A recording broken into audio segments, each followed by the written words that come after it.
তো বন্ধুরা আগের ভিডিও কইছিলাম যে এটা কিতা গাছ আমি চিনছি না, তো ওখান গিয়ে চিনছি যেহেতু একটু ভিতরে ইয়া ঢুকছি তো বুঝতে পারছি যে এটা কিতা গাছ।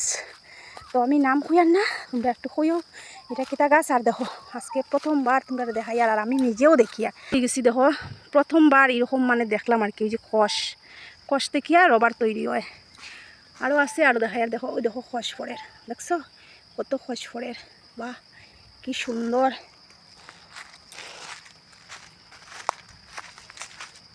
এই দেখো আমরা যেখানে থাকি কিচ্ছু নাই, কিচ্ছু নাই। দেখো কিভাবে ফড়ের, দেখো কষটা, দেখো কষটা কিরম ফড়ের, দেখো দেখো দেখো একটু রবা এই যে খসগুলো হাতে লইছিলাম, দেখো কি শক্ত মানে উইছে আর কি, হ্যাঁ খোয়ার মতো নাই, কি শক্ত দেখো উইছে, ইয়ে হে ফড়ি গেছে গিয়া। দেখো পুরা শক্ত হয়ে গেছে। ঠিক আছে, যেতে ইচ্ছাও না মনে হয় এখানেই থাকি যেতাম, এরকম অবস্থা সবের।